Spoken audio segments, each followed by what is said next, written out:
Good, so now we are also recording this.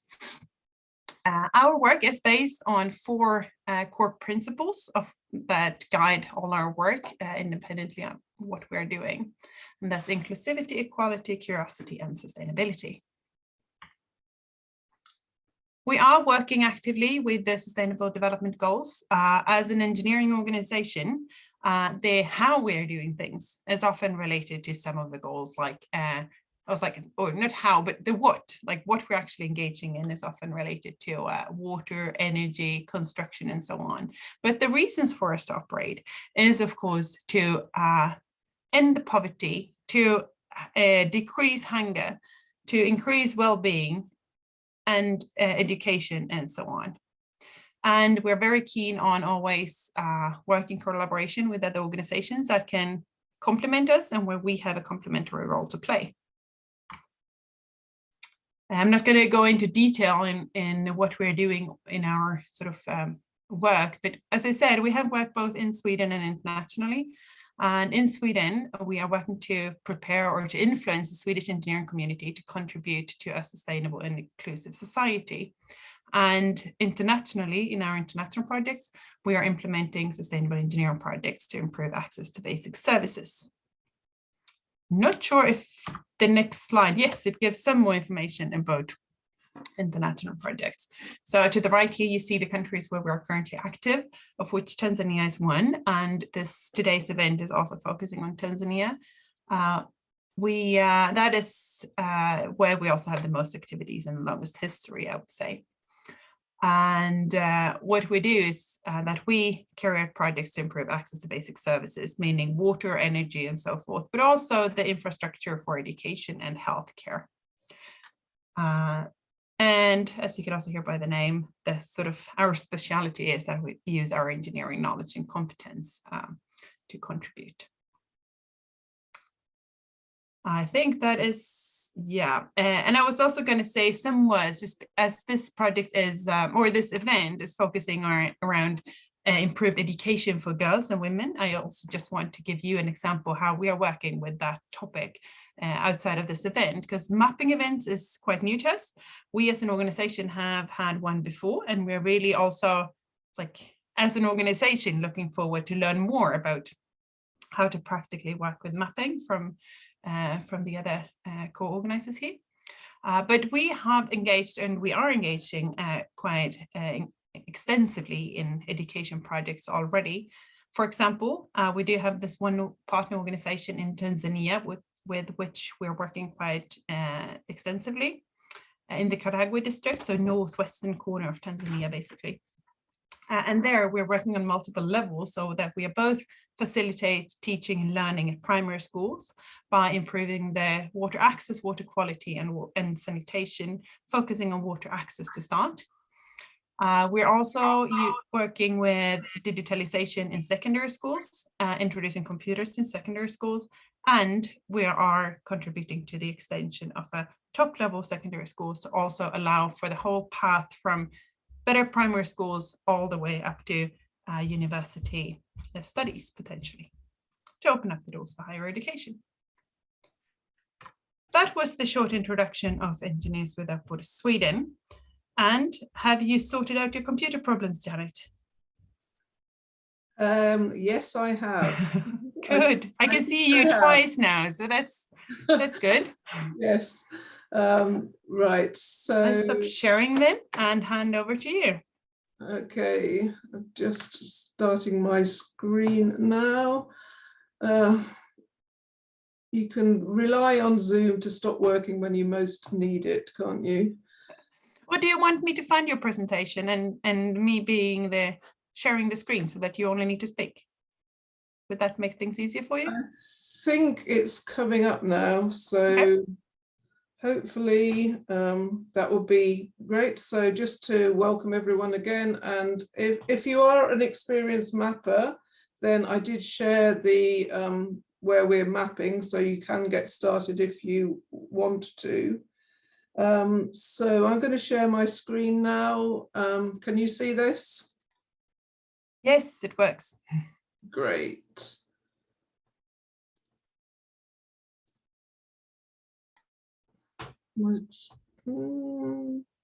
Okay. Seems to be going incredibly slowly. Okay. All right, so thank you for coming to this event. So my name's Janet Chapman and I'm the chair of Tanzania Development Trust. We're a volunteer-run charity that's been supporting grassroots organisations in rural Tanzania for 46 years. And our priorities are clean water, girls' education and small income generating projects. And Tumaini Open School, that you're going to hear about more shortly, is one of our projects run by our local representative for Tabora region, Ezekiel, who you'll meet shortly. So I've been involved for about 10 years and during that time, generally pre-COVID, visited our projects around twice a year in very remote rural areas, and realized that the fact that they were very poorly mapped was a huge issue for navigation, for community development, etc. But also to help protect vulnerable girls from female genital mutilation, which is an issue in some places in Tanzania, from gender-based violence and more generally. So about 6.5 years ago, I started Crowd to Map, which is a volunteer program that's been putting rural Tanzania on the map using OpenStreetMap. Because if you look at a map of Tanzania, if you look at Google Maps, then much of it is very, very empty, whereas OpenStreetMap is much better mapped, and is particularly since we started doing this 6.5 years ago. So this shows the same place in Mugumu, Mara, where we also support a safe house for girls refusing FGM, female genital mutilation. On Google Maps, there's very little detail, whereas on OpenStreetMap, there is much more. Because there's been a lot of mapping done in places like Dar es Salaam, which floods every year. So there have been a lot of mapping projects there, and you can see the level of detail, whereas in rural areas, there's still quite a lot of mapping still to be done in many places. For example, there could be 10,000 people living in this area, but they're not shown on any map. So we've been making them. We have over 17,000 online volunteers from all around the world. Have added over, I think, 6 million buildings now into OpenStreetMap. So how we do this is we look at satellite images, as you're going to see very shortly. So you can see here, there is a road that we've added and a track. And some buildings, a round building has been added here and some smaller ones, but there are still some buildings that are yet to be added. So this is what satellite images might look like compared to the view on the ground. And we generally use the humanitarian OpenStreetMap tasking manager for mapping, particularly in events like this. So it takes an area that we want to map, divides it into a grid, and so to avoid many people trying to map the same place at the same time. And it also sets it up as a two-stage mapping process. So one person will map it and say all of the buildings are complete, and then another more experienced mapper will then validate it and say to check that work. So also we've done things like added village names, as you can see here, and we've added a lot of other details such as open government data. So here we've seen, this is data from the government around clinic locations. So we looked at the latitude and longitude, posted it into OpenStreetMap, and then decided whether it looked like a suitable building or not. And we've also used water point data to work out village names, because generally if you have for example, if you have a water point called Kibayoni, and then a clinic with the same name and primary school with the same name, probably that is the village name too. So I've already sent out the Slack channel invite if you're interested. So this is a really good way of getting involved, because you can ask questions and you can get feedback on your mapping. So I would, if you're interested in carrying on with this, I would really welcome you to join. We've also set up some quizzes and some badges to help people with mapping. And we've done a lot of training. I think Harry's just joined. He's been doing a lot of training in Tanzania via Zoom on mapping and also on data collection using free tools like ODK, Kobo Toolbox.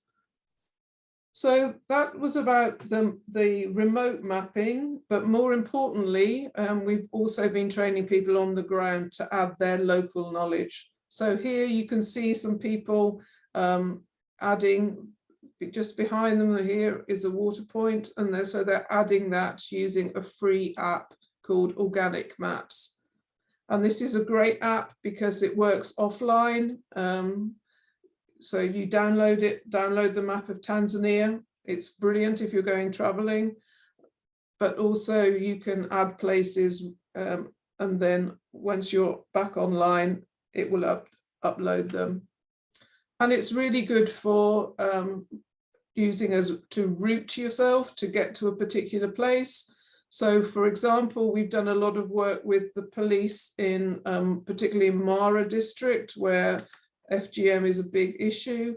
And so they've been using apps like this to quickly find girls at risk. So for example, there is a cutting season there. The activists will get a phone call, or the police will, saying there's girls about to be cut in this village. Before we started, that village was not on any map. There's no road signs, there's no street lights. So it's very, very difficult to find them quickly. Whereas using this app is very useful for getting there. We've also worked with many different universities. So there's now, we've helped set up 16 youth mapper chapters in Tanzania. So these are student-run mapping groups in various places, and this is a global organization, so there are also youth mapper chapters in across the world. I think around 250 now. We're part of an initiative called Everywhere She Maps, which is particularly interested in getting more women and girls involved in the geospatial industry. So last year we had our first set of interns, which were all female African women, which was brilliant. And Harry, who's on the call, was their mentor and trainer. And it was really great to be involved, and we're hoping to repeat this in the future. We've also set up networks of digital champions in villages. So to train one woman to map their village and also report cases of gender-based violence.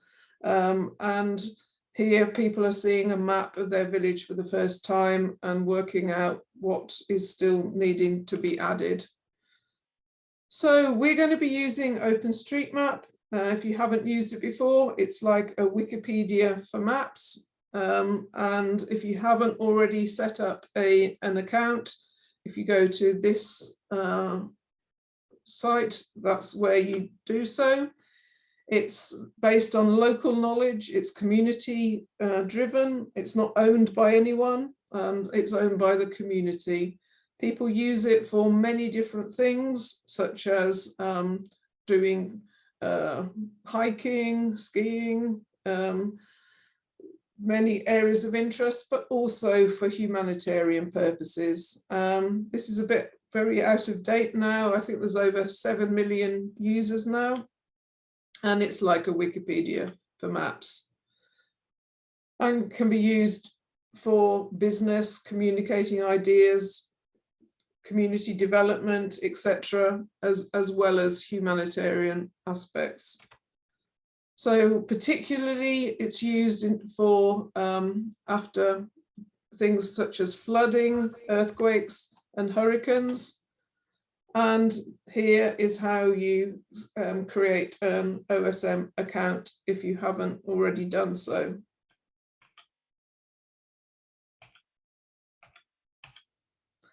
We're going to be using the tasking manager, which I'll demonstrate in a moment. And if you'd like to get in touch, those are my details. So are there any questions before we get started? How many people have managed to set up a OpenStreetMap account already? Yeah, well done. Okay, so this is the project that we're going to be looking at is 1, 2, 3, 4, 5. Wow, okay, that's interesting. So shall I show people briefly on that, or should we hear from Ezekiel? What do you think, Caroline? Well, I don't have any strong opinion. Potentially, it's interesting to hear from Ezekiel first, so that we get all inspired to what we're actually mapping. Great. Okay, Ezekiel, over to you then. Yeah, thank you very much, Janet, and hi to everyone. Yes. Want to share your screen? Yes. Okay, go ahead. Okay, go ahead.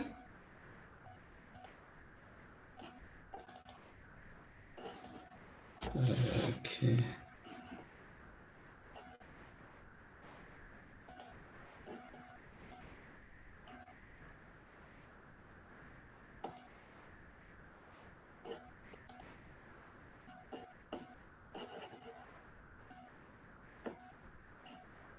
Can you see my screen, please?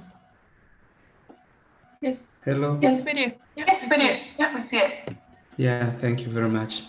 Yeah, I'm Ezekiel Kasanga from Tanzania. I'm the director of the Tumaini Open School. And actually, I would like to share something about what Tumaini is doing with regards to mapping.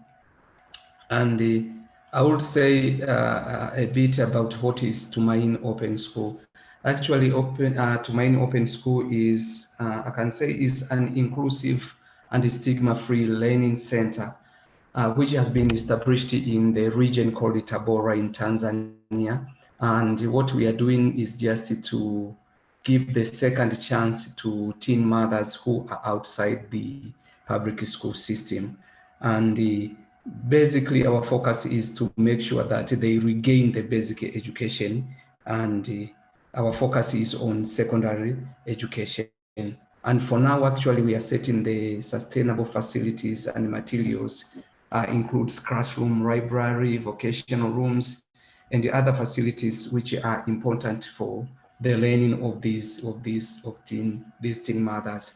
And again, when we talk about mapping, I think it is better to have the knowledge, the understanding of where exactly do most of the teen mothers we support comes from. Actually, most of them are coming from rural areas, mostly from the interior, very interior parts of the countryside of Tanzania. And again, they're coming from where transport network, especially roads, are poor, and where even the mobile networks are weak, and in some places are not available at all. As you can see here, this picture was taken from the interior of the Sukuma Pastoral Society, and here we were visiting the teen mothers. Ezekiel, Yes. we can only see the first screen. You can only see the first screen. Oh, sorry. I don't know what is happening here.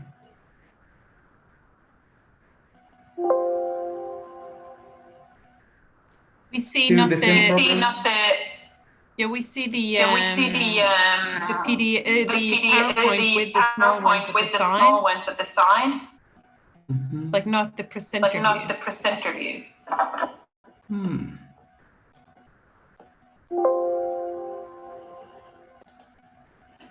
I have stopped sharing, and maybe let me sharing again if that's.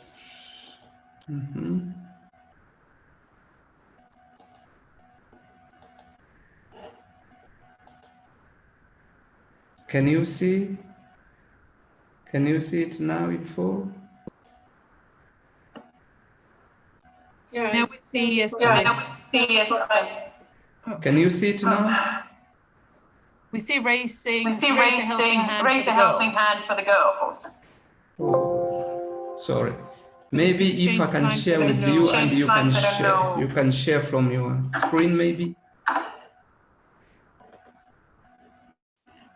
Because I don't know what is happening here with my computer, but what I'm doing is just sharing. You have it, Karen. I think I do, yes. Yeah. I just need to find it.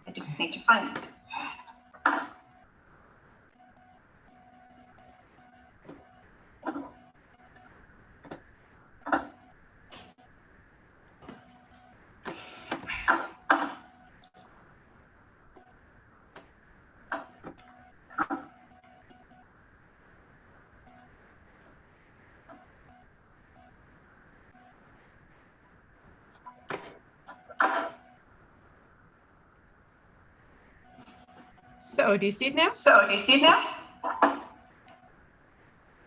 Yes. And which slide do you want me to be at? Go to the second, the third.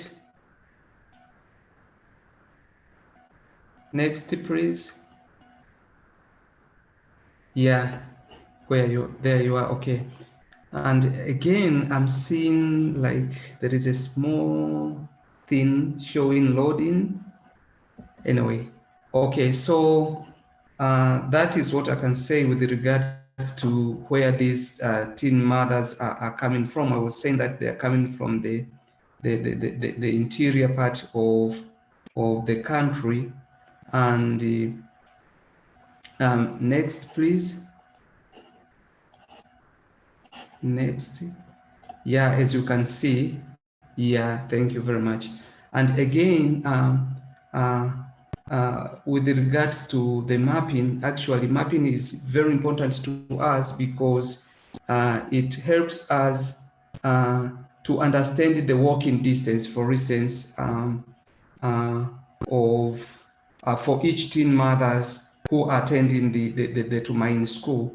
And with that, it is now easier for us to determine maybe if they need the transport assistance or they can manage to walk.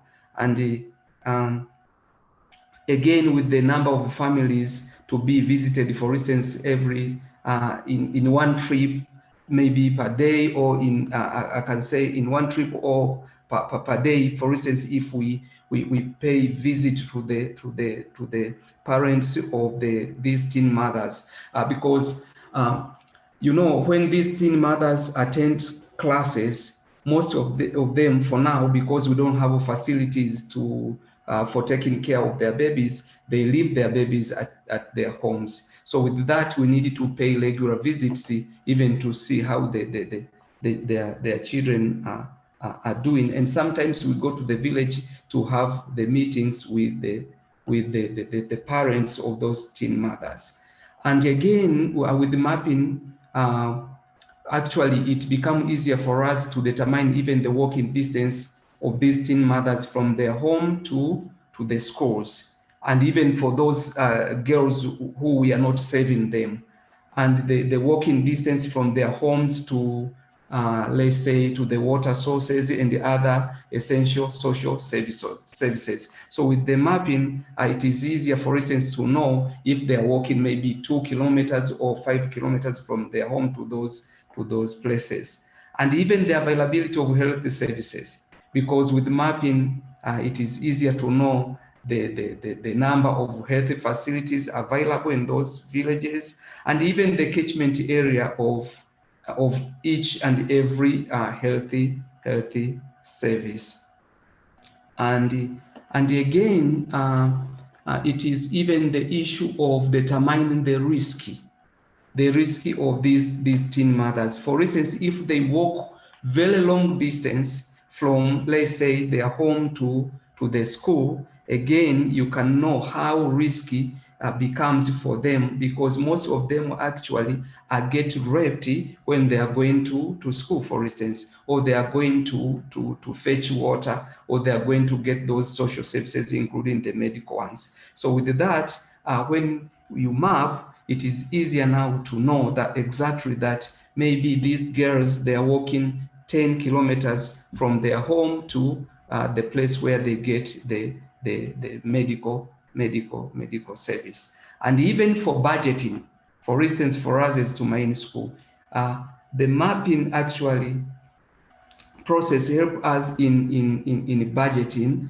For instance, in identifying the number of girls who needs maybe more support or a special support, let's say in transport. For instance, if they are walking a very long distance per day, again, it is our responsibility to think on how we can help them, maybe with the bikes, for them to come to school easily. So with that, is like it is adding a lot of values in what we are doing. And also even the issue of the size. I mean here the number of the villages which are served by the Tumaini School. Here I mean the catchment area of the Tumaini School. For instance, for now, the Tumaini School is surrounded about 5 villages, and from the school to almost all villages, it is not less than 3 kilometers. So with that, is like we have that kind of understanding that this is the catchment area of the Tumaini School, and again, from the school to those villages where these girls are coming from, it is how many kilometers, you see. So with that, I can say mapping is doing a lot. And again, also Tumaini School is part of the community. So mapping again enriches or increases our understanding of the challenges of the community around the school. So with that, we know for sure that, for instance, these villages are having maybe shortage of water sources. We get that knowledge because of mapping. Again, coming to the issues of maybe health facilities, then we are familiar with the challenges faced by the community around the school because of mapping. So in short, I can say mapping is doing a lot of things with regards to planning, with regards to the services, and even the quality and everything in regards with the services we are providing to the community. And lastly, mapping also helps us to think on how we can help these teen mothers in taking care of their babies. For instance, for now, we don't have facilities for these teen mothers to come with their children when they are attending classes. So with mapping, we know that, for instance, if the teen mother has come to school, again, if she has to go back maybe during the break to breastfeed her child, then we can even know the time to give the teen mother actually to go and to save her child before coming back again to the class. So that is what I can say. And so far we have tried to put many areas into the map, those points, and we are still continuing. And with that, I think we can not map just for the Tumaini School, but but even for other community benefits. Yeah, that is what I think I could share with you today. Thank you very much. Maybe if you have a question, you are welcome.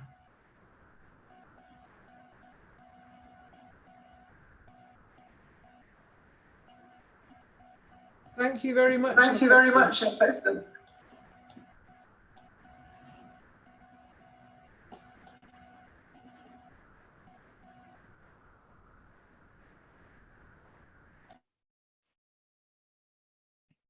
So Janet, you will continue then, right? To guide us through how we do this in practice.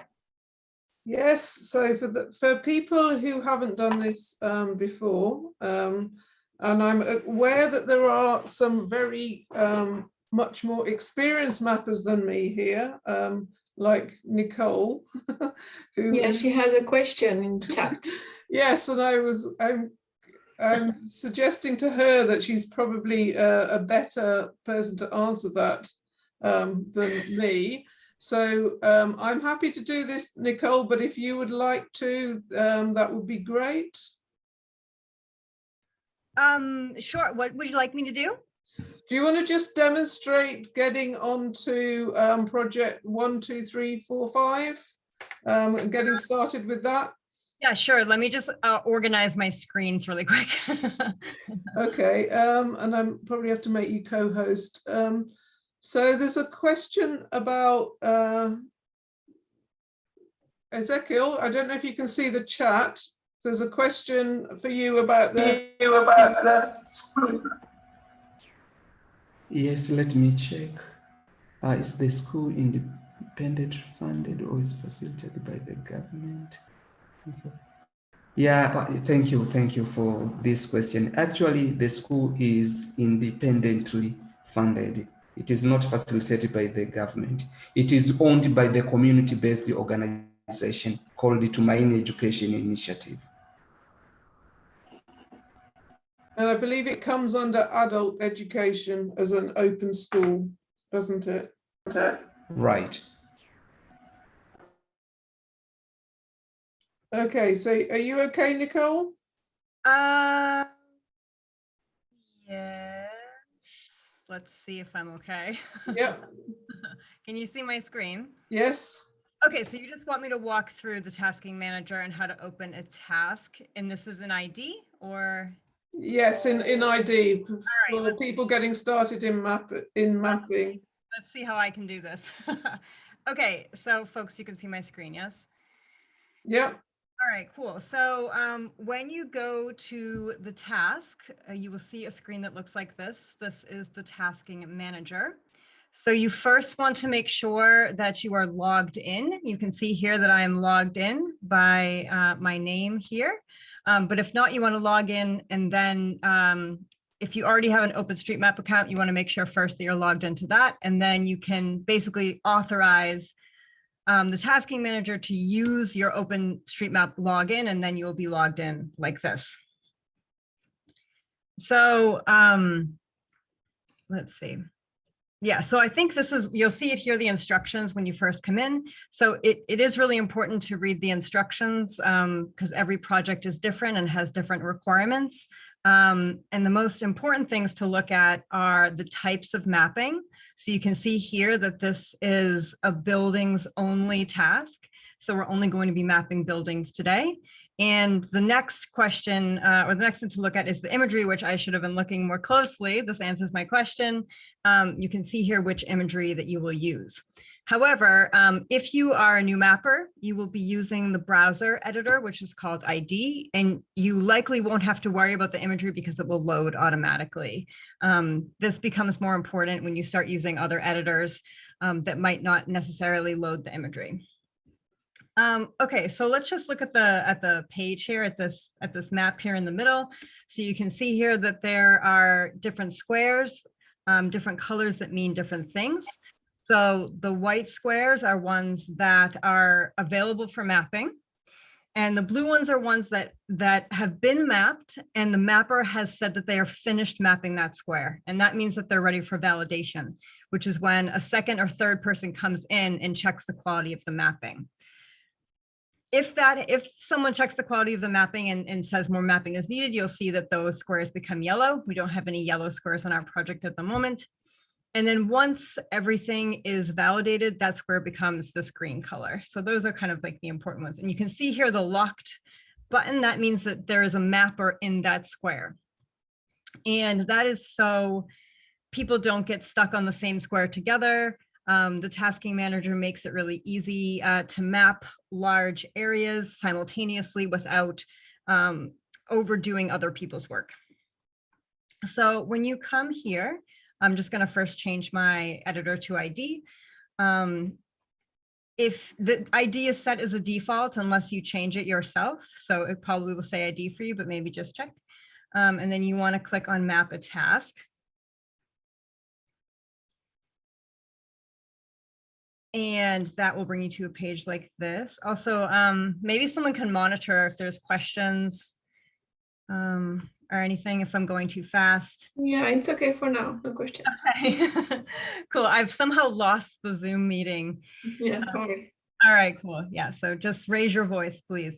Okay, so full disclosure, I don't use ID that much, so I'm going to do my best here to walk through this. So first again here, you can see the instructions over here. So if you clicked on map a task and then you were like, oh no, I didn't read the instructions, never fear, they're also on this page as well.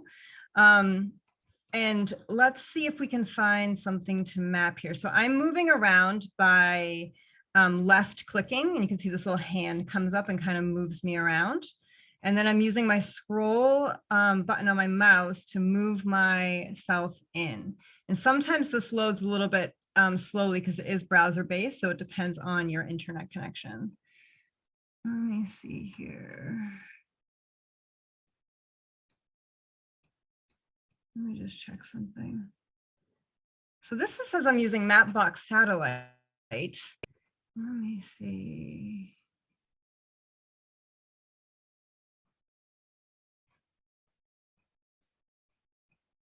Do you see standard in here? Am I losing my mind? Mapbox Satellite. All right, well, I mean, Janet, do you know, like, is this correct? Well, I suggest you use Maxar Premium then. Okay, yeah, because I don't see Maxar Standard in this list unless I'm just completely missing it. No, I don't either. I'll check with Emma who set it up. Okay, cool. So I'm just going to change to that because I'm just trying to see here. I'm just going to pan around for a minute. So one thing to mention is you want to make sure that you don't map outside of this pink square. That is your boundary for your task.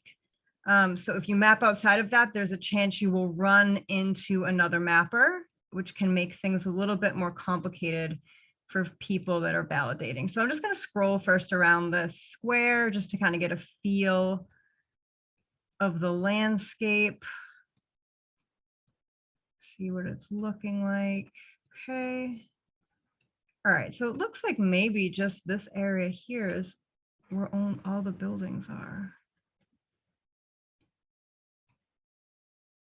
Okay. All right, let's zoom in.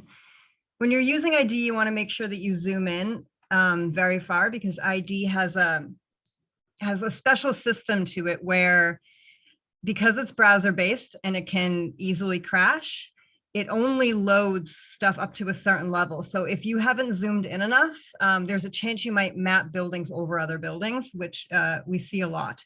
So make sure you zoom in really far. It looks like these are two buildings. I think it's a road maybe, let's see. All right, I'm gonna map this building right here. So to map a building, you wanna click on the area button up here. And then you click once on each side and then double click at the end. I think so. Yes, and then it will look like this. You can see it's kind of pulsing. And so there's two important things we want to do for a building. We first want to make sure that we tag it as a building. So you can see here that I have this building button here. If you haven't used ID before, you'll have to search for building in this search bar here. But once you've done it once, it should stay there. So I click on this as a building. I think this is working correctly. Let's see. And then I want to right click and then go down to this square, and that makes the building square. You can also click the Q button on your keyboard if that's easier for you. And let me just see here. Yeah, so you can see down here in the tags, it says building is yes. So the tags are correct. It is tagged as a building and it is square. And so if you look up here, you can see that there's a 1. So this keeps track of how many buildings or features you have mapped. Because ID is browser based, it's good to save frequently, like at least every 10 buildings. We've seen situations where people have mapped a lot of buildings, like 100 buildings, and then they lost their internet connection and they had to redo it. So, all right, so I'm just gonna scroll around here. I'm not really sure what this is. What is this? A residential area around one building. I don't know about that. Does anyone know this area? Yes, Ezekiel does. Yeah, is that common to have a residential area around one building? No. Okay, because I'm thinking that maybe I should extend this around, because this looks like another building here. It looks like I might need to move the road to map that building. Okay, but for people just getting started, they're just adding buildings at this point. Okay, so maybe I should move to a different square that has more buildings to map, because I don't feel like I have a ton of option here. Let's see. Is that a building? I don't know. Hopefully I'm not failing at this, Janet. I'm going to save this. So once you do want to upload, if you click here, you'll see that this panel pops up. So you can see here that there's some hashtags here and some change sub comments. Please don't remove those. Those are important for tracking this project. And you don't need to click, I would like someone to review my edits, because we're doing this through the tasking manager, and we have a whole validator set up where there will be somebody looking at your edits. So you don't need to click that in this case. And then I'm just going to click upload, and you can see it goes to OpenStreetMap. All right, so I'm going to say this task is not completely mapped. And I'm going to grab another square and see if there's more buildings. Maybe, let's see, maybe I can grab this one. So if you click map a task, it will just automatically choose one, but you can also choose one if you want, which is what I just did. So let's go into here.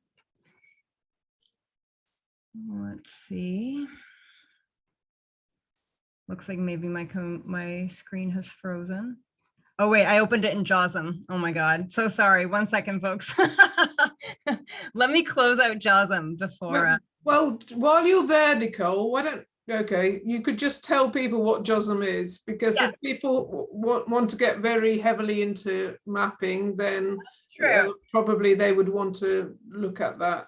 Yeah, okay, let me just open that back up.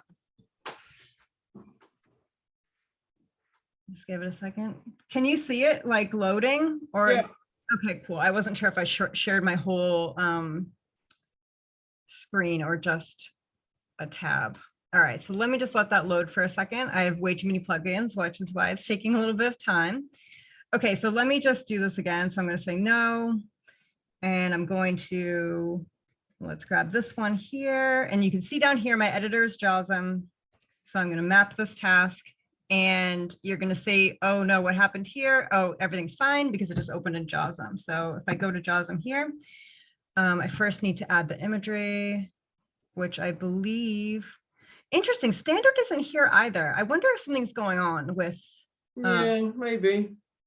Yeah, so just for folks that are interested, this is a different editor. It is a software that you need to download to your computer. So if you are working on a computer that you don't have administrative rights to, or you don't want to download software, it might be best to stick with ID, the browser-based editor. But if you are interested, JAWSM's a pretty cool tool. So yeah, you download it to your machine and then it opens like this, and it's got a whole bunch of different interesting things that you can do on it in different sidebars. Yeah, I'm not sure how much I should say about it, but yeah, it's got a little bit of a learning curve, but not too much. Yeah, it's just a different choice. A lot of people like editing in JAWSM because you can do a lot of things really quick. So for example, here's some buildings. If I was going to do this the ID way, I would basically kind of go like this, and then like this, and then like this, and then double click, right? And then I would select it, right? And then I would hit Q to square it. And then I would have to go over to tags and then add the building and add yes, right? So kind of like how we did an ID. This is how you could do a building. But JAWSM also has this special tool here, which is called the buildings tool. And with it, you can basically just do that. And then you can see over here. So let me just select this building. You can see over here in the tags that it's already selected, it's already tagged as a building, and it's already squared. So it can be, if you're mapping like a lot of buildings really quickly, JAWSM can be a really quick tool to do that. Yeah. Okay, let me just upload this and then I will go back to ID.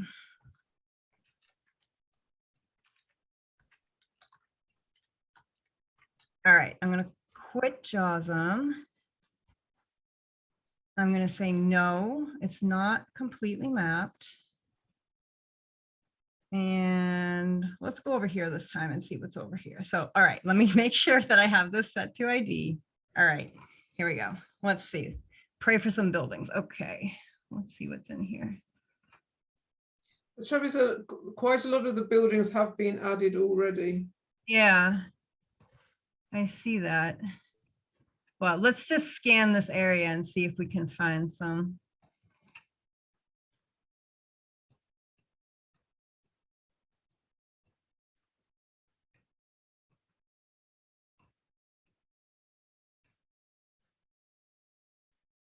All right, here are some buildings, though I'm not really sure what's going on here, because I only see this one building. So I'm not sure if these are like phantom buildings. Let's see, let's just scroll around the rest of it. I have a question. Mm-hmm. So I'm on my desk, right? And there is a square that say that there is a building, but it's clearly not where the building is.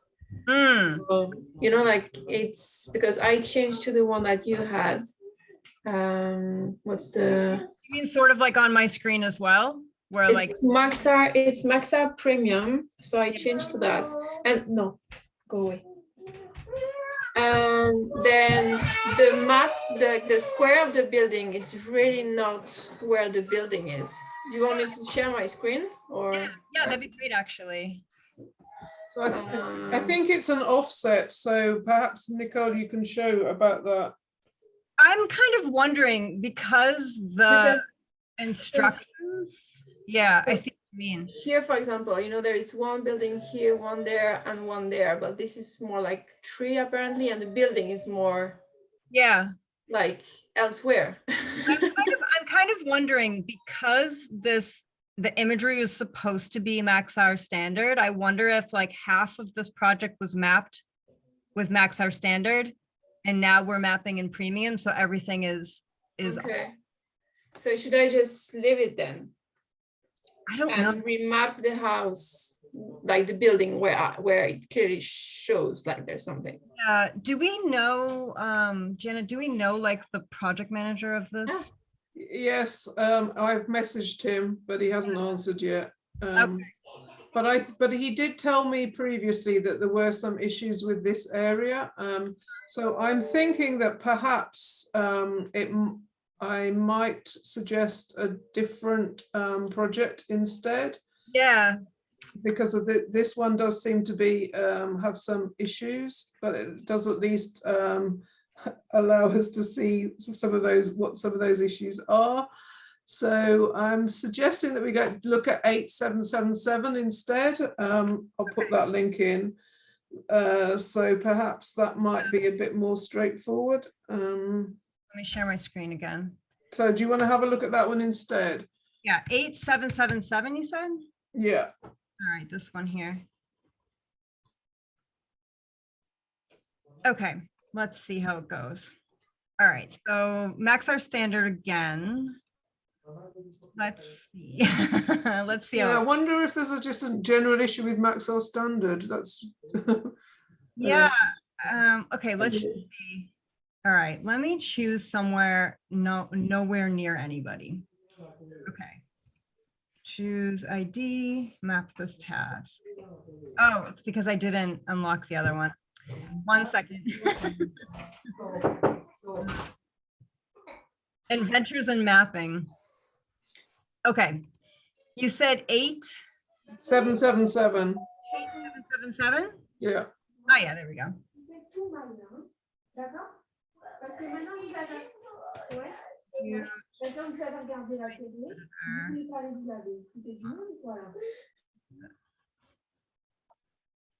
Yes. Okay. Map. No, wait.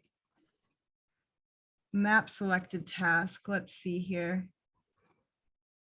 Oh, it looks like maybe there's no buildings in here. Okay.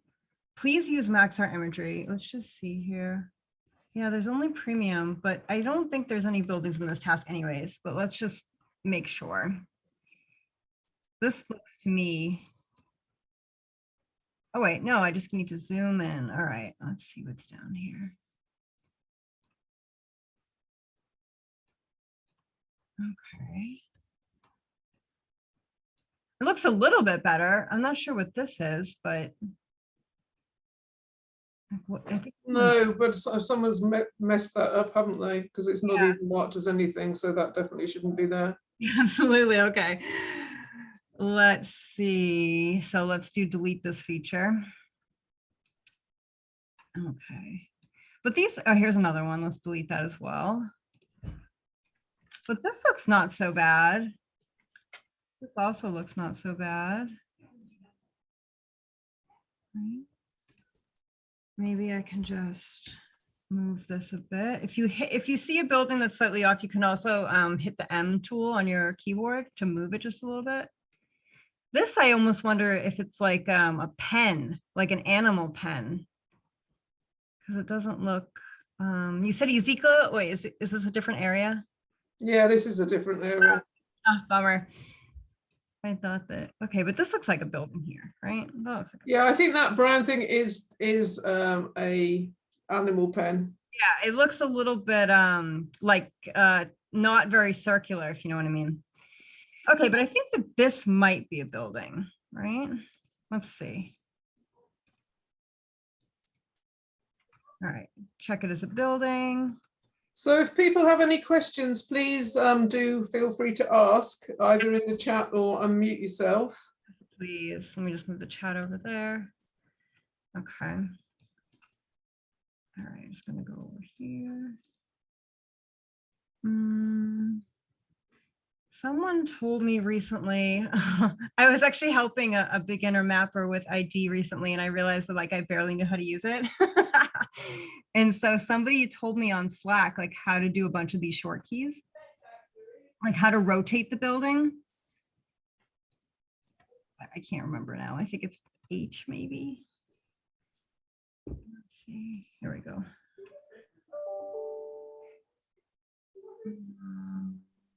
Rotate, rotate, rotate.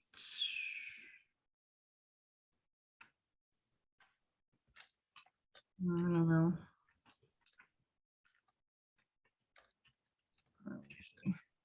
Okay. Someone is writing it's R for rotate. Oh my God, thank you.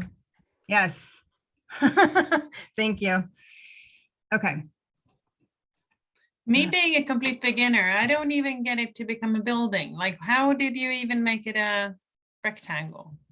After putting the 4 corners together and double clicking, what do I do next? I found a building. This is the building here. Now I have the chat function. Yeah. Yeah, you first want to make sure you tag it as a building. How do I get to tag it? So I basically clicked here, but like if you haven't tagged one yet, you need to type in building. It doesn't show, neither in Swedish nor in building. Nothing comes up, and byggnad. Do you want to share your screen? You want to share? Sure.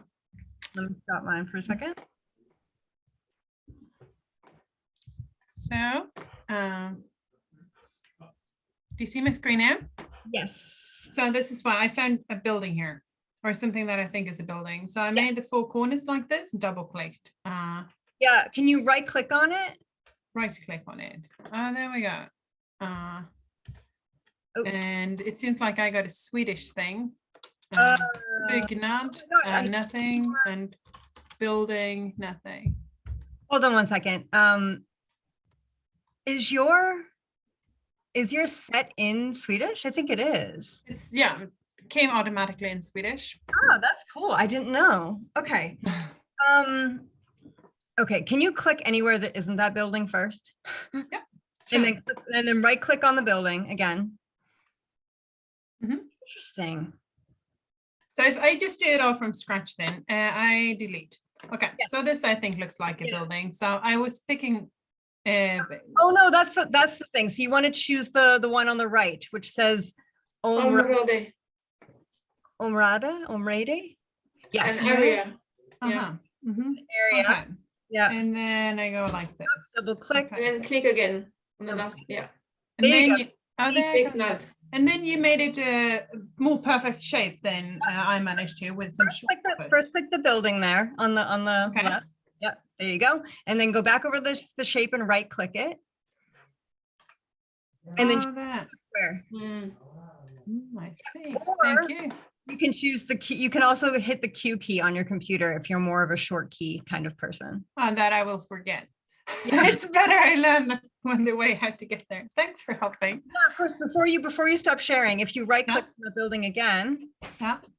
So we chose the square one, that's 3 down, but let's say you had a circular building, you could also choose the top one, which would make it circular. Okay. Just some a heads up if you are mapping circular buildings. It's a little bit different. Instead of making a square, you make a triangle. Okay. And then you turn it into a circle by right clicking and then having the top one up there. Okay, cool. Yeah, and this is also where you can find rotate. Nice. If you don't remember. Oh yeah, and it also says the shortcut, the kort kommando is Swedish for short. Very cool. Very cool. Cool. Thank you very much. Yeah. All right, does anyone else want to share their screen?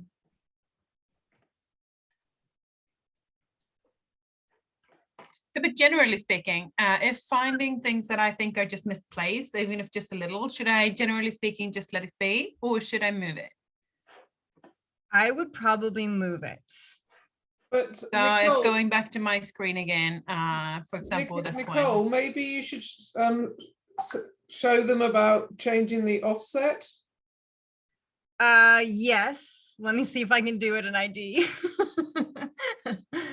1 second. It's on the layers, and then you go down.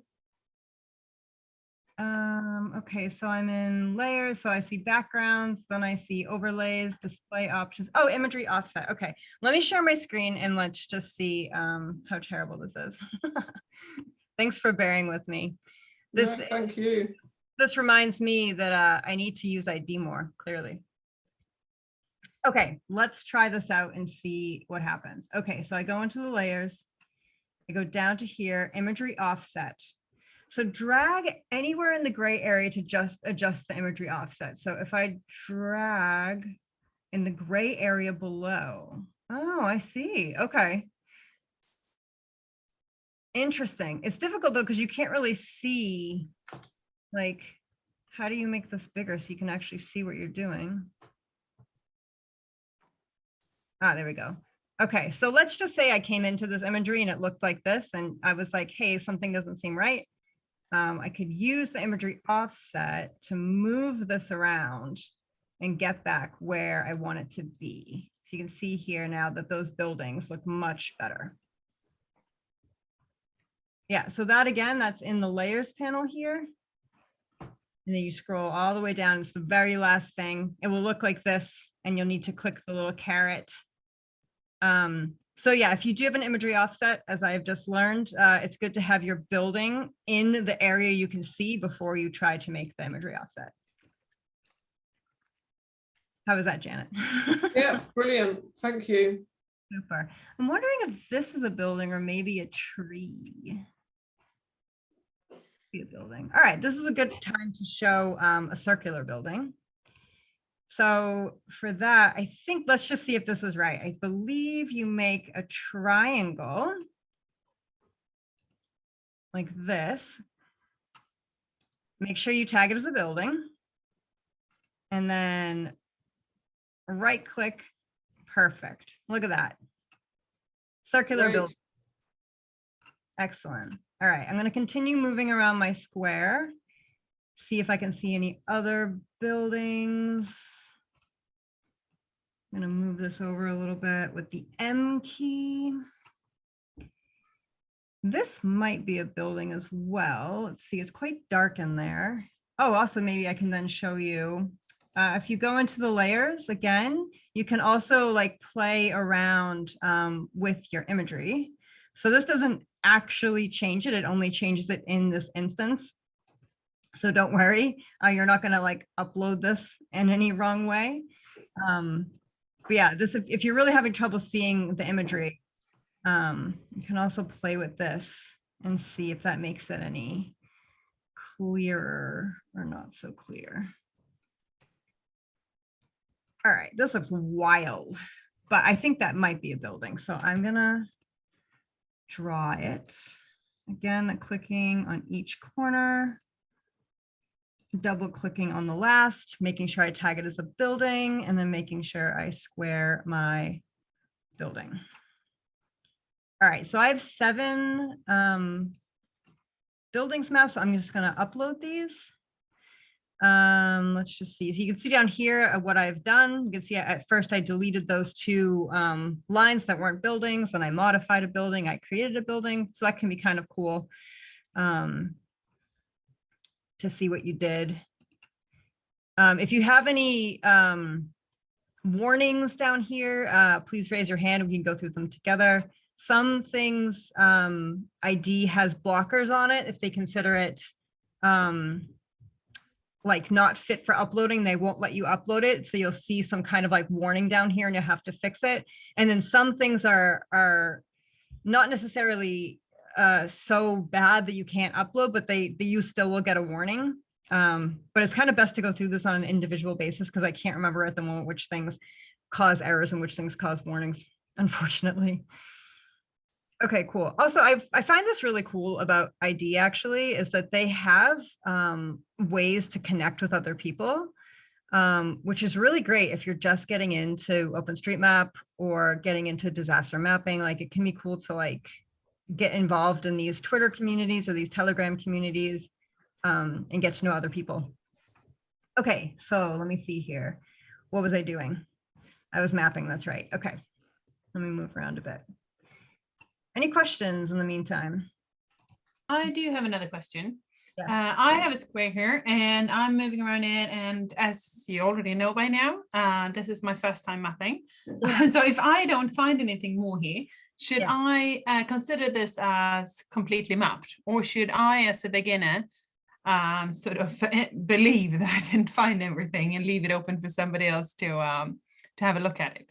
Well, what is the strategy? Like, how is the community working? I think you should say that it's completely mapped if you think that you've added all the buildings, because one of the things that happens is that people never say it's completely mapped, and then somebody else looks at it again and again, and somebody else is going to validate this anyway. So if that person would anyway gone through and that all the buildings are mapped, then mark it as complete.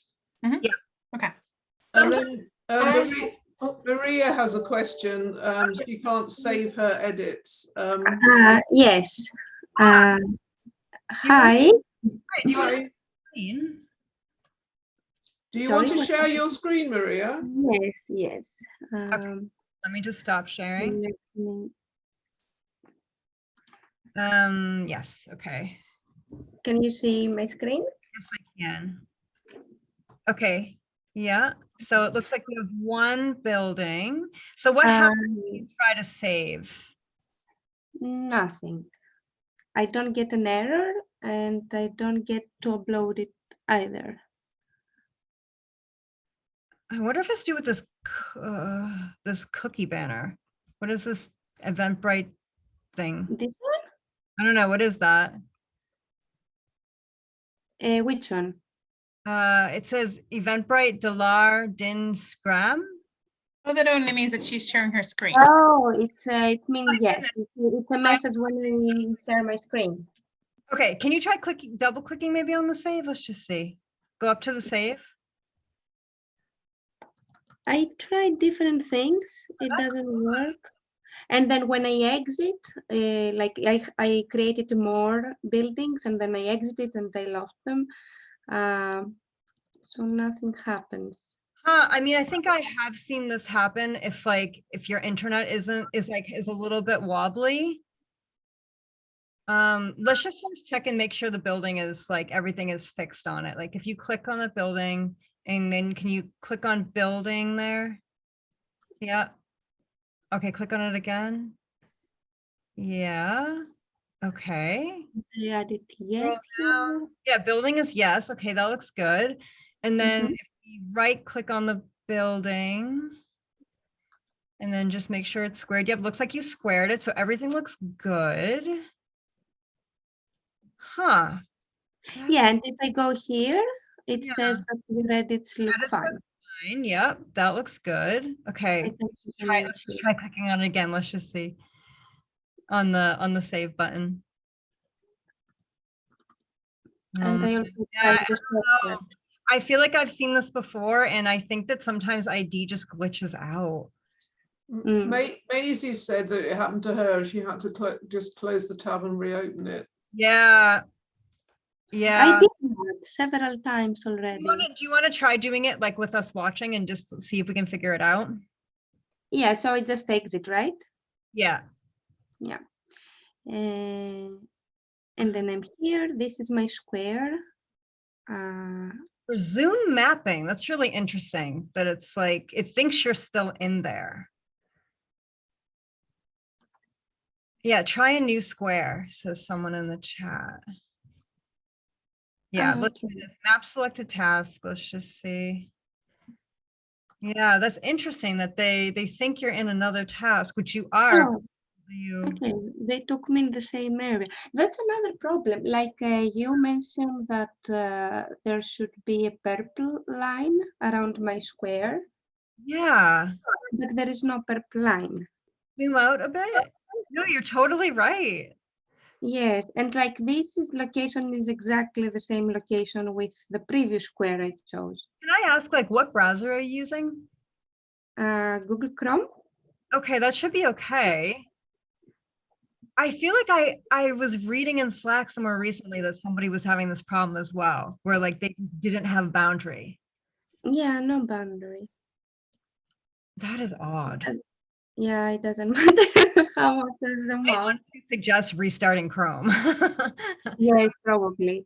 Has a different suggestion. Any ideas? Harry, Shivani, have you come across this before?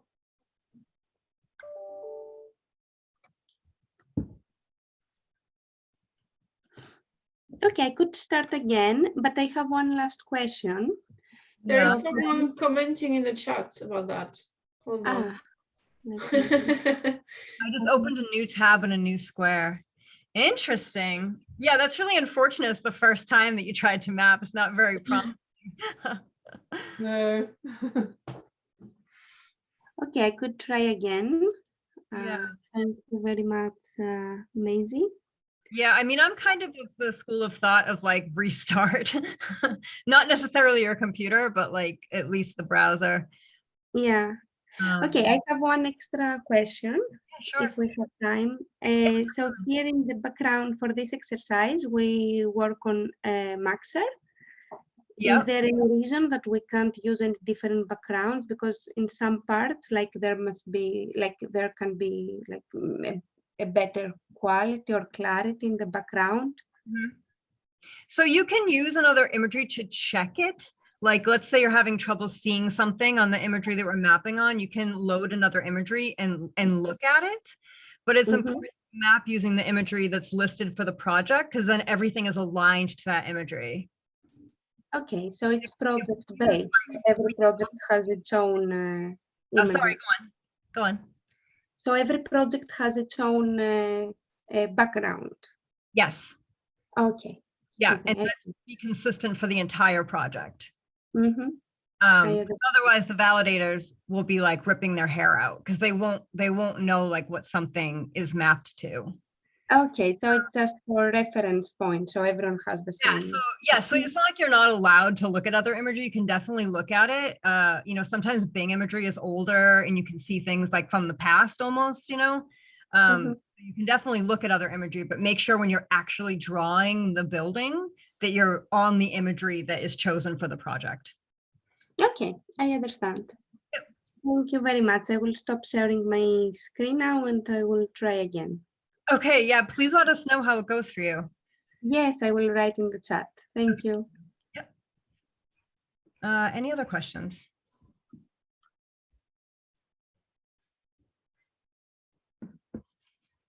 How are people getting on? Any other issues? How is everybody? Don't be shy. It is interesting what you just say. You just change the background, but that you should map in the one that is specified, because if I'm doing it now, I'm changing the background and I think there's a building, like there's something, it looks like it, but if I go back to Maxar Premium, there's nothing, like it doesn't show. So that's interesting. It could be that one of them is older imagery, so it might be a building that was demolished, for example. Yeah. No, it's a good point. Interesting. Yeah, I have exactly the same thing. It's like I say no buildings and the one we're using, but then I go to the Bing the top one. It says it in Swedish, and I clearly see the buildings, but they are offset. Yeah. So I guess I just leave it then, right? Yeah, definitely map to the imagery that's set for the project. So if there are no buildings in the imagery set for the project, it probably means that those buildings existed at one point in time, but no longer. Okay. And what do I do then? Just leave it or take the buildings? Well, but it's so blur in the one we're using now that it's like I cannot tell there is no building, and I can also not tell there is a building. Do you want to share your screen so we can look? Yeah. Sometimes it's helpful to get the opinion of other mappers in the room. Yeah, it makes perfect sense. Yeah. So this is an area with apparently 4 buildings that were already mapped. And I zoom in and I cannot really see any buildings. But if I go to this first one, I can clearly see where that comes from, that people found buildings. Right.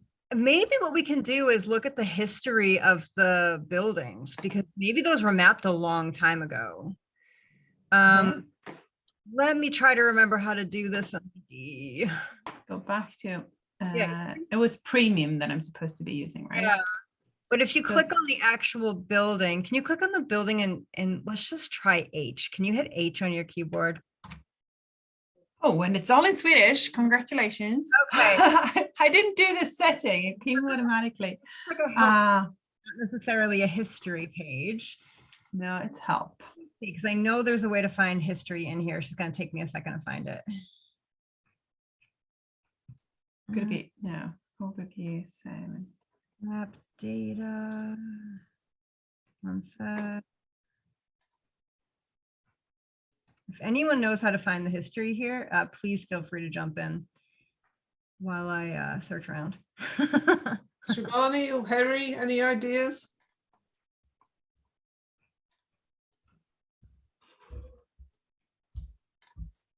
No, I'm just playing around with the different views and seeing. But it's really only on the first one. Here it is. I found it. Okay, so let me just try to figure this out on your screen. Okay, so the next one down under the layers panel, it looks like this one? Yeah. And then under panel history. Yeah, visa panel for history. Okay, so it looks like that's saying it was maybe mapped in 20th of January. So that looks quite recent. Yeah. So I'm wondering, it's possible that the person mapped to the wrong imagery. That's definitely possible. I mean, it's an easy failure to make. To be in, like here, I would be in the first one automatically. Yeah. Can you go back to the history panel? Yep. And then I think you can actually, sorry, it's so hard. And I think it's A Chavi at the bottom there. Is that the person's name who mapped it? What is this A Chavi? Can you click? It doesn't explain in Swedish either. It says change set, and then it's a number. And no, here it's adjusted by Abu. So this is the interesting import account. This means changed by or edited by, sorry, edited by. Yeah. But it's a latest date for it. It's an import account. That means somebody's imported them then. Right. So I don't know how I feel. What does that mean? You don't know how you feel about that? Interesting. No, I've heard kind of conflicting opinions on like people importing things. And I know like there's these like tools that check data and like it always flags it if it's an import. So yeah, I don't know. I don't know if the person who imported this knows the area or if they just randomly imported buildings that were, you know, there in the past. Like, I don't know where they got their data set from. I can't really see it. Can you copy the username and put it into the chat or? Yeah, good call. If I find the chat here, there we go. This is the username. Interesting. Does ABOU mean anything in Swedish, or is that like the full name of this person? No, that doesn't mean anything. I would guess that's a name. That's the name, I think. Okay. Abu Kachongo. Let's look up their account. Yeah, I can find their account. Yeah. He's working with Facebook. So now we're starting to stalk people here. This person is from Tanzania. Yeah, he's working with Facebook in Tanzania, so they are doing some mapping work. Yeah. But how do we know, just generally speaking, how do we know that we want to use, also for me learning how to set up these events, how do we know that we want to use Maxar Premium Imagery and not this? I can here is show called you. If you go over on the right part of your screen where it says Instructioneer. Instructioner, yes. It's here at the very top, imagery note, please use Maxar imagery. Okay, so but have we put that in as in the organizers of the event, or is that sort of tied to the map? It's the organizer of this project. Okay, so that is a sort of an expert mapper called Emor or Paolo. So he would have had a look at the different imagery and made a decision. Okay. What is most like recently made? I see. Well, and also is generally the best for this area. Get it. Yeah, based on his, like, he's got like 5,000 edits. I would probably leave those alone, maybe, just because it seems like he's from Tanzania. He's working with Facebook. He probably knows something that we might not have access to, so I would probably leave those. Janet, do you agree? I would definitely leave them. I mean, generally, you wouldn't delete things unless they were really obviously wrong. Okay. But if I'm back at the so then I just leave those, although I don't see anything here. But I would definitely leave them. Yeah. So but over here, then I see something in this imagery. Oh yeah, yep. So that I would then map us. Yeah, make sure you zoom far in. Oh yeah, that you told me already. Sorry. Yeah. No worries. It's very common. There we go. Whoops, double click. Yep. Make square, and then I call it a building. Yeah, perfect. And Did then you I can. have another question? I feel like, No, okay, good. Oh, good. I Maria, stop sharing. Maria in the chat says that it works now. So your pink boundary is back, it sounds like, Maria. Yes, exactly. Excellent news. And can you also upload your saved buildings? Yes, yes, I can. Can you tell us what you did? I'm sorry? Can you tell us how you solved it? I just closed down the browser and I opened it again, and yeah, it worked. Amazing. Computer. Thank you. All right. Any other questions?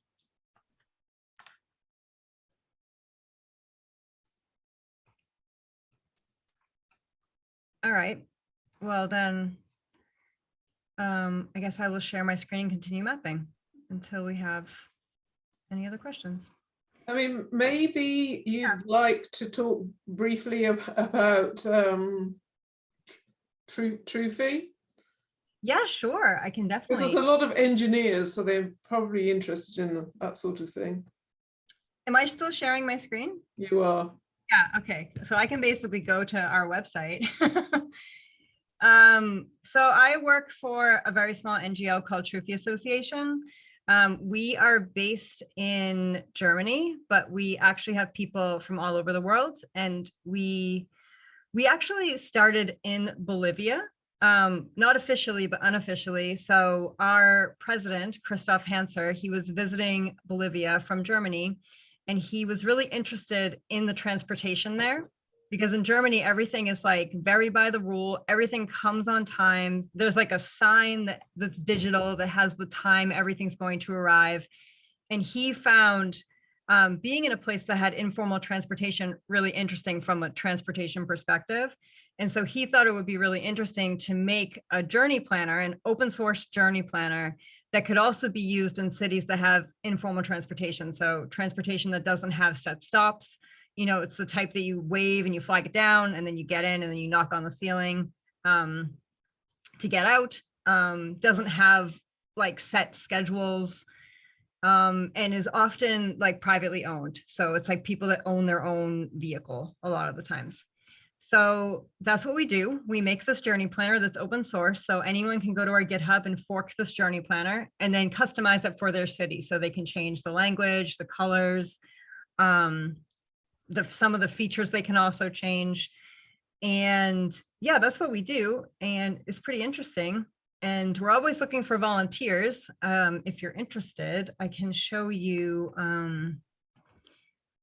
And just to add that we've started doing this in Tanzania, in Mugumu. So Harry started doing this. Mm-hmm. I don't know if you want to add anything, Harry.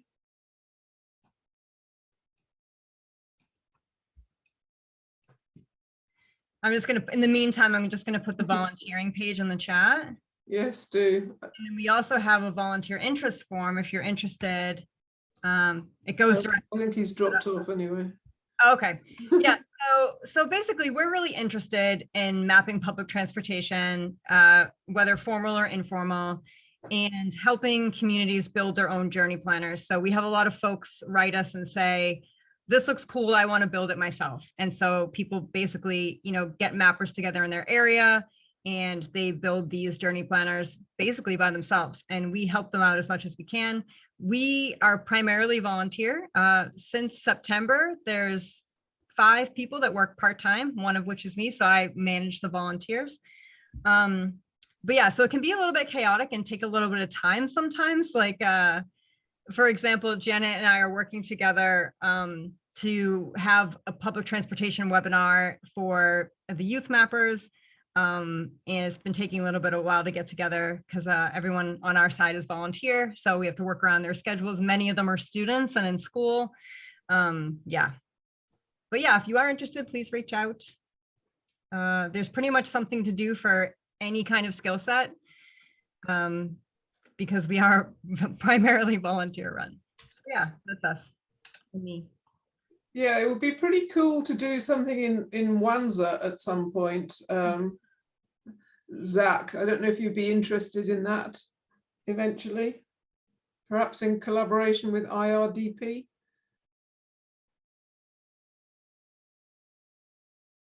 Zach, are you there?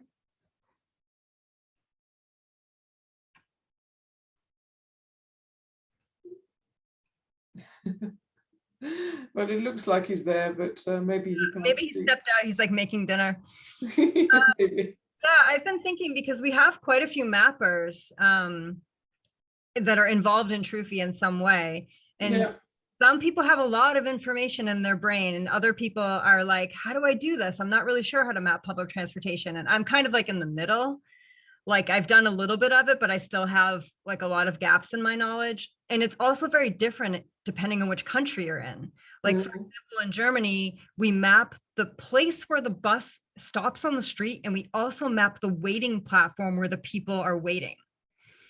But in some countries, they're like, that's ridiculous. Why would we map both things? It makes the relations messy. This just isn't sensical. So it really depends on like where you are. But I'm really looking forward, like I'm attempting at the moment to put together like regular like public transportation mapathons. So instead of like, you know, doing something like disaster mapping, we basically bring our own data. Like you bring data from where you want to map, and then we map all together and kind of ask each other questions and share knowledge.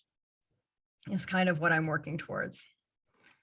That would be great. No, we're very keen to do more in Tanzania, particularly with some of the youth mappers. So eventually, maybe we could also do something in Tabora, Ezekiel.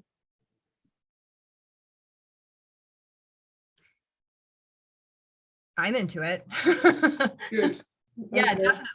definitely. Yeah, ideally, I think it'd be cool if we even did them like once a quarter, you know? Yeah. Yeah, but I'm focusing at the moment on just getting like just one to start with, you know, and you will definitely be invited.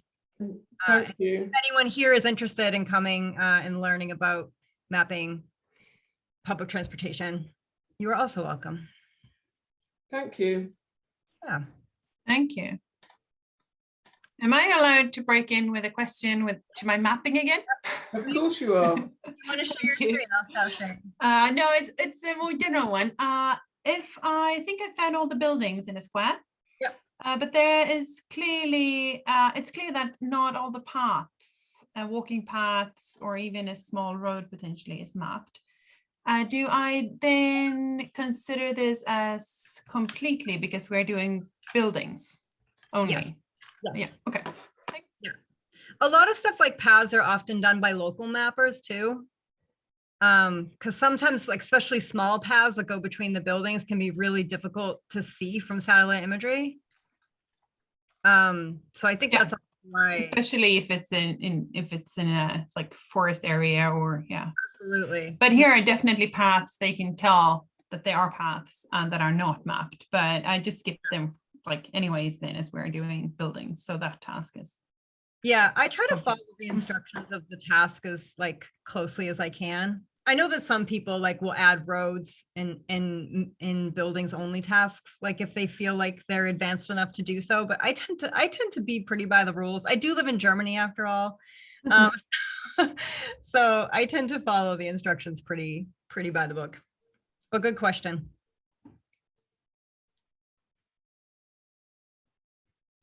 Any other questions?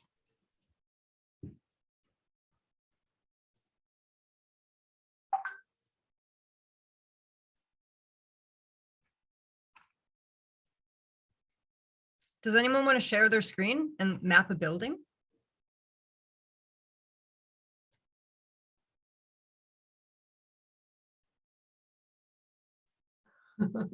That's okay. No pressure. I can share my screen in the meantime. Also, it would be great to hear from some of the other people here. About some people I know have been doing mapping using organic maps. I think Vicent, you've been doing that.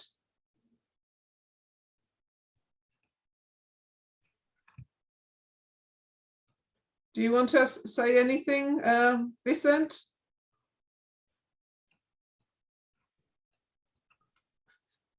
Maybe not. really curious about organic maps. Organic Maps is great. Have you used maps.me? I don't know, actually. I feel like it'd be shocking if I hadn't, but it's possible that I actually haven't. Okay, well, so it's pretty straightforward. It uses your phone's GPS. If I could remember how to share my phone to Google, to Zoom. Do you want me to stop sharing? So like, no, because I can't remember how do I do that? Do you remember? If I've got an Android phone, how do I share my screen from a phone? Oh goodness. Well, when I click the share button, it says there's like other options, and one is like via AirPlay or via cable. I don't know if you have those options when you go to share your screen. On my phone. Yeah, I've actually never shared my screen from my phone.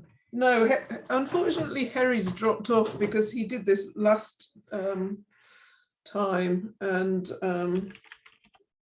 it worked really well. I'm going to see what's happened to him. Yeah. In the meantime, do we have any Zoom mobile phone experts? Basically anyone under 25.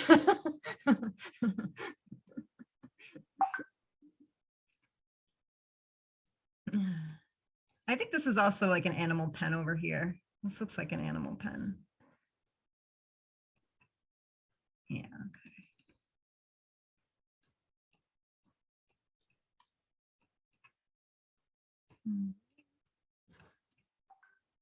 I'll just keep mapping, Janet, while you take a look. Yeah, no, do. It'll take me ages. I might not work it out at all. Yeah.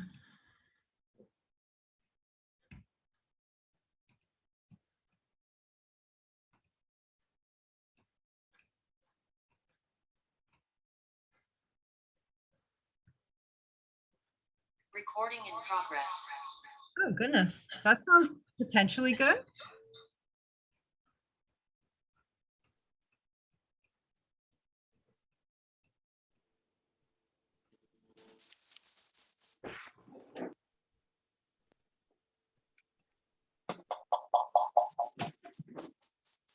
Dan, I think you might need to mute on one of the devices, if you can hear me.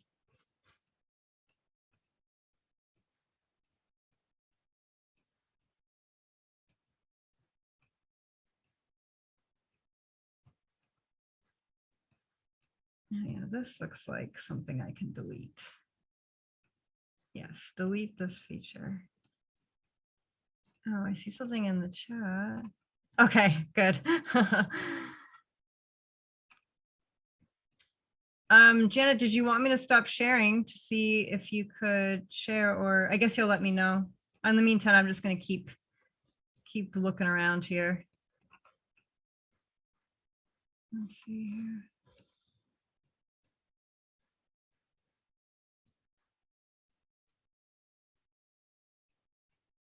All right, this is actually mapped outside of my square, but I think I might leave it. I think somebody else did that. Let's see. Or which side am I on? Maybe I'm on the wrong side of this. Oh my goodness, it's happening.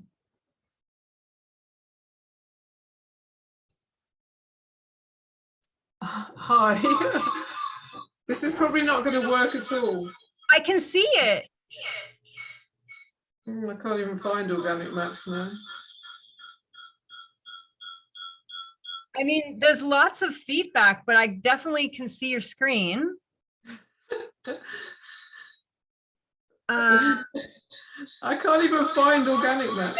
Wait, hold on. Let me scan your screen as well. Do you remember the colors of it?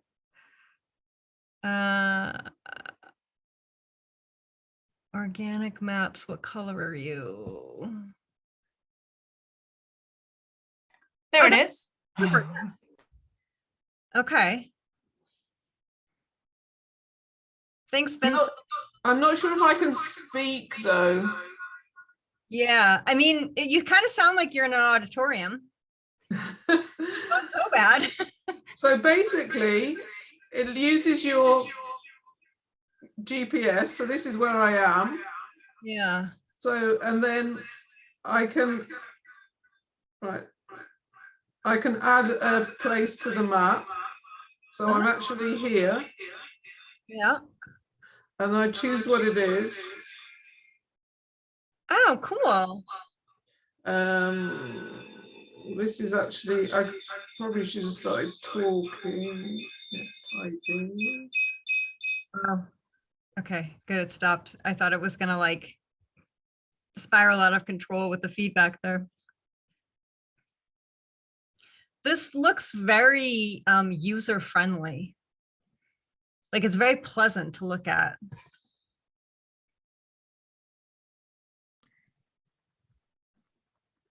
What is the difference between organic maps and Maps.me? Or there is no difference? Organic Maps is the updated version. Ah, okay. Interesting, I didn't know that. So it's basically the same company, but like rebranded?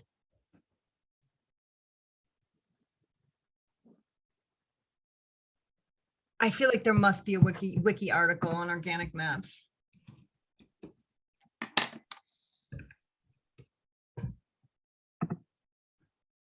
Ah, it's a free open source maps.me fork. Interesting. I'm just going to put this in the chat if you want to read a little bit more.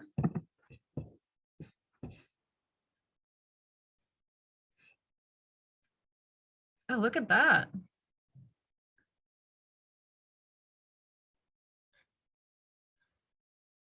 Interesting. So it's also like a journey planner as well, it looks like.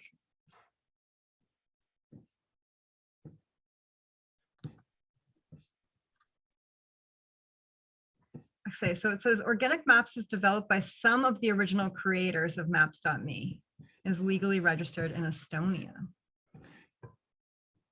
Very cool.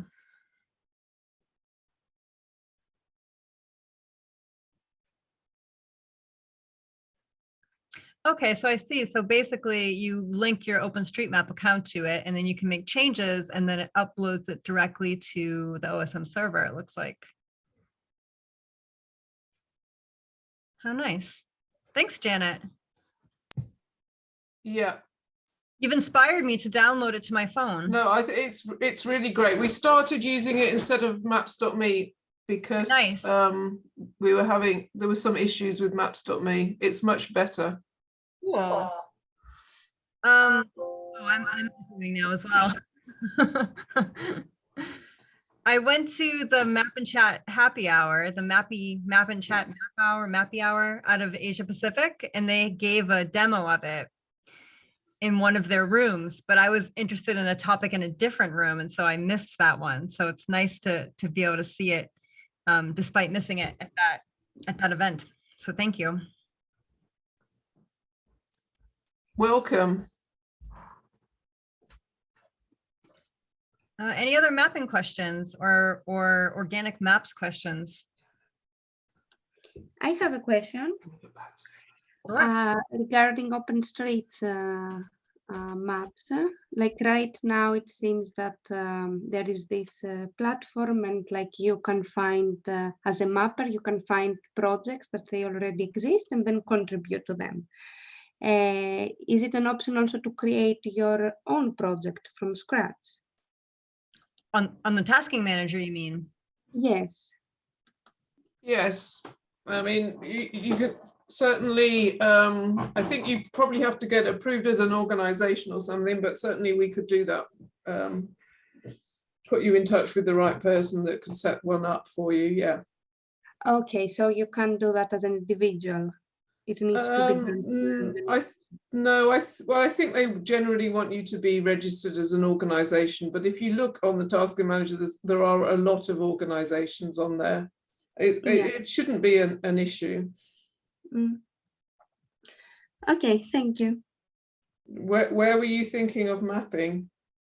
Nowhere specific. For example, Vicent now in the chat mentioned that they're working with farming and that it would be help like mapping the farming areas. And I just came to think, okay, is this an existing project? Is it something that anyone can just like Vicent, for example, could go and create a project and then we contribute in that? Well, I mean, we're creating projects so that multiple people can edit at the same time, but you can edit directly into OpenStreetMap. So you don't necessarily have to have a project. So, I mean, I can go look, so that project Vicent is talking about, if I just share my screen a minute, I can show you where he's talking about. So that is in, no, it's actually right here. So they're, oh yeah, okay, they're based around Zeze village. So we have done quite a bit of mapping here previously. So you can edit directly in OpenStreetMap. But if for an organized event, it's better to set up a project and do it, because if you have multiple people all mapping at the same place, then it can get very difficult. So you can see here, this has been mapped to some extent, and all of these dots here, right? These things are points of interest that have been added using maps.me or nursing home. Seems anyway. So these are things that have been added via organic maps or maps.me. Okay. So you don't need to have to do some mapping, you don't need to have a project on the tasking manager. I understand. Thank you. You're welcome. Yeah, the project that Vicent is referring to is a very interesting one. That one of our other local partners has set up, and it's with Plant Village. So they're using a mobile phone app that uses artificial intelligence to detect pests in maize and cassava. So they're just getting started on that. So it's great to have you here, Vicent. And one of the things that we want to do is to make a map showing where all of the different new employees are based in Kasulu district.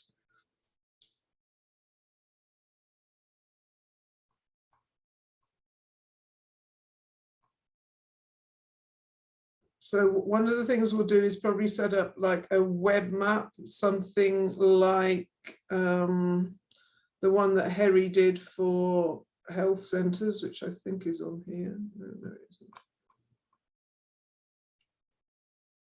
Using UMap. Nicole, have you used UMap much? A little bit, yeah. I used it for a couple of projects, but I had too many layers, and so it kept timing out, unfortunately. But I have used it. There's a lot of cool things you can do with it. Yeah, no, I mean, so Harry, he shared his thing. They've got a power cut, so his laptop's died. But he's done a lot of data collection around health centres in Mara region, and then put them onto UMap as this is shown here. But we also wanted to add admin boundaries, but into UMap, which I don't think you can do. So I don't know if you know of an alternative. You want to add admin boundaries?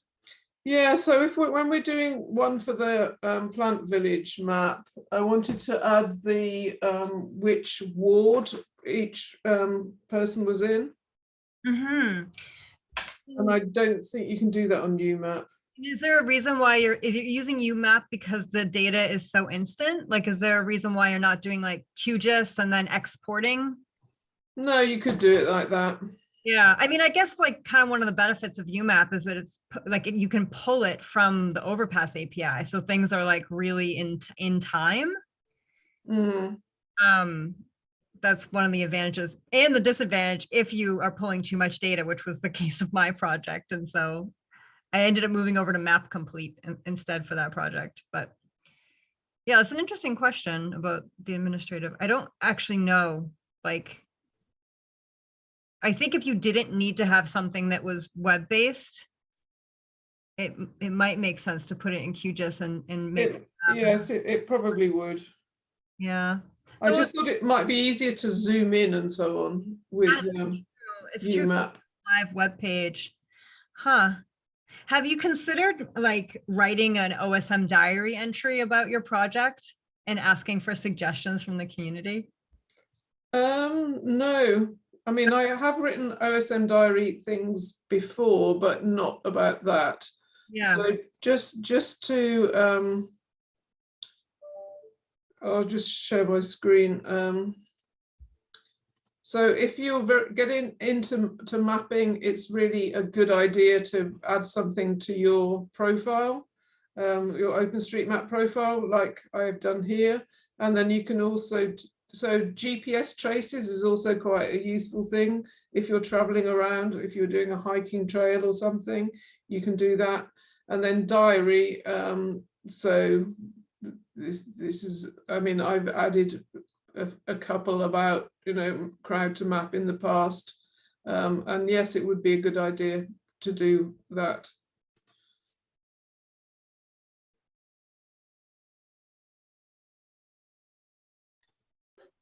Yeah, I'm just going to put a link in the chat. So the community working group actually had a skills share recently where we showed like how to get started writing an OSM diary and how to get started editing the OSM wiki, which was nice. So I'll just put that link in the chat if anyone is interested in tips and tricks and getting started. Thank you. Yeah, of course. Yeah, I was working on a project last year and I was running into all of these like blockades, mostly because I just didn't have the knowledge of what was possible. And so I wrote an OSM diary about it, and then people just like gave me feedback on it. And then I tried out their ideas and it was really interesting. And I didn't expect it. Like when I wrote the diary, I was like, no one's going to reply to this, but they did. Yes, that's great. I mean, certainly the mapping community are very welcoming and helpful. So both Nicole and I are part of London Missing Maps, which pre-COVID used to actually meet in person, but nowadays it meets online, which does mean that people from all over the world can join. So we generally meet on the first Tuesday of every month. And people are very welcome. So if anyone's interested in coming to the next one or future ones, then please let me know.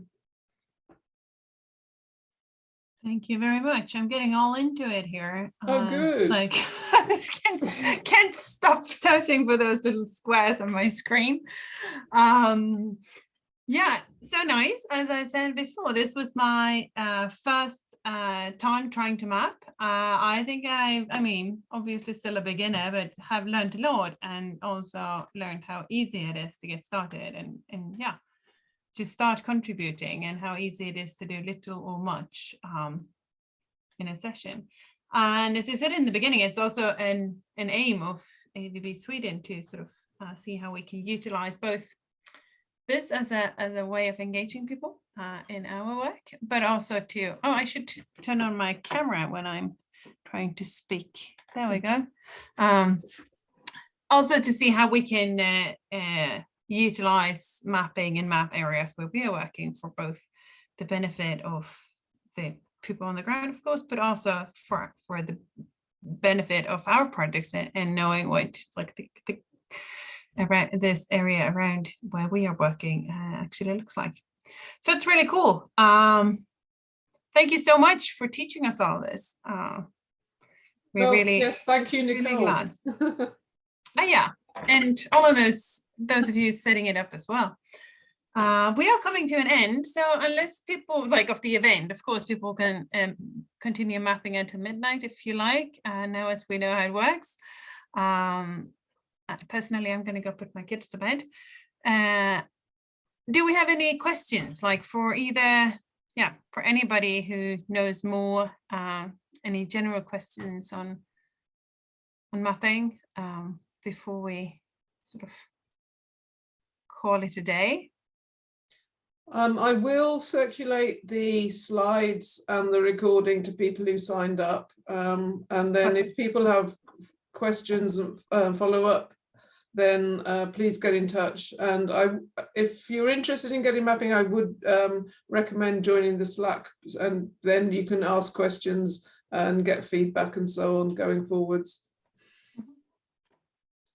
Yes, I'm already in. Very good. Good. Great. So if so, then have a good night. Good evening and good night. Everyone. And thank you everybody for hosting and for contributing. Thanks. Thank you for the opportunity. Okay, thank you. Thank you. Bye. Bye.